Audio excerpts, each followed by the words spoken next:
Just before we look at some more moves, Stuart, I wanted to ask you about your adventures in the summer, because you've been doing some strange digging around. Well, okay, just in a place connected. In fact, very near.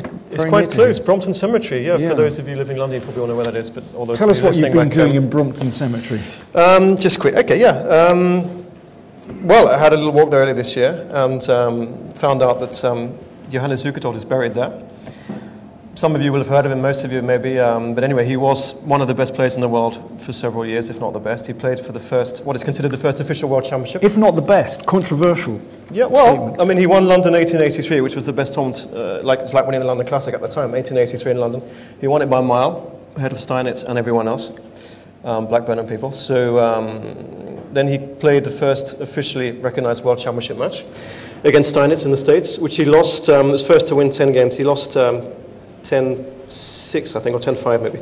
He was 10-5. He was 4-1 up in that match. So he wasn't that far away from becoming the first world champion. And he died 2 years later here in London. He was living in London. He'd been living in London for about 14 years at that point. And he was playing chess at Simpson's in the Strand. Many of you must have been there. I'm sure you've been there. Well, we've both been there, Dan, many times. Playing just a casual game, and he had a stroke, some kind of brain hemorrhage, and died the next night or the following morning in Charing Cross Hospital, just across the road on the Strand there. There's a picture come up on the screens there. So anyway, this was basically, he's buried in Brompton Cemetery. The grave was, people have known about him, but the grave has been sadly neglected all these years, well, certainly for many years, because the grass had completely grown over. When I went to visit to see the grave, there was nothing to see. It was just grass, just soil over the top of the grave. And Brompton Cemetery just down the road from here, and it's just at the back of the Chelsea football ground. Just at the back of the Chelsea football ground. You can see the inscription there on the on our screens, if you're watching here. In memory of J.H. Zukertort, the chess master, which is quite nice, with his date of birth and death, died 1888. I think that photo's been photoshopped. It's not really that blue. I could hardly read it when I went there. So literally, I sort of borrowed a trowel off a friend and just got down on my hands and knees and dug, because I had permission, obviously.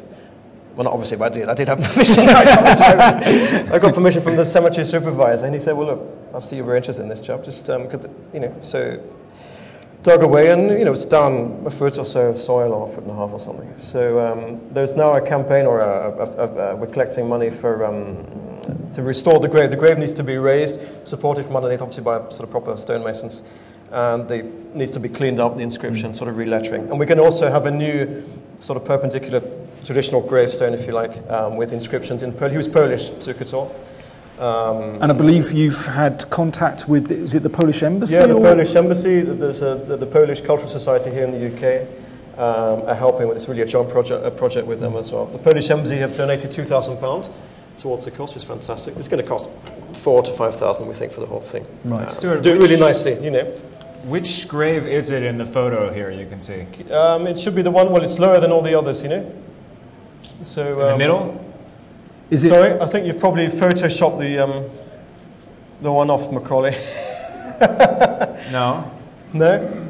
Okay, but it's just in front here, isn't it? Yeah, it's actually sunk. The grave is sunk. So it's in the rough ground. Yeah, it's just at the very bottom. At the very bottom. Yeah, exactly. There we are. You can see it there. There we go. So the grave is sunk in the soil over all these years. So basically, you've started a little project to restore Zukertort's grave, and you're looking for funds. Is this right? I mean, the work is going to go ahead, and the work is going to be done for sure. Yeah. But if anyone wants to donate, two people here. Somebody gave me £5 the first day here. Someone gave me £50 yesterday. It's fantastic. So anyone wants to give me personally money, they can do.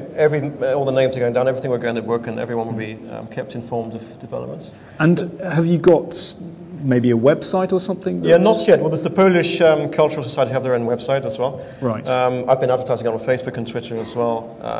My email is sconquest@hotmail.com if anyone wants to write to me, or Facebook. We can get hold of you through Facebook. Sure, very easy to do, or via the London Classic here. It was on the internet as well. And also somebody, a chap, Patrick, I think he's here somewhere. He might be here in front of me now, but he's here somewhere. Patrick, brilliant. He's done a great video. He's actually been along to the cemetery. If you go to YouTube and you just put in the search engine Zukertort search, you'll find Patrick's wonderful video with a little commentary about the grave and about Zukertort himself. So it's just a 5 or 7 minute long video. Please look at that as well and learn a bit more about some. It's a very interesting chap. So he's only 46 when he died, or 45, 46.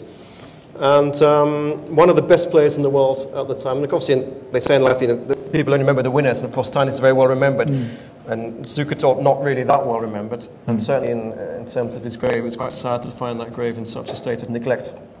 So anyway, that's going to be fixed sometime next year in the spring or summer. There'll be a sort of rededication and everything like that, a little ceremony there.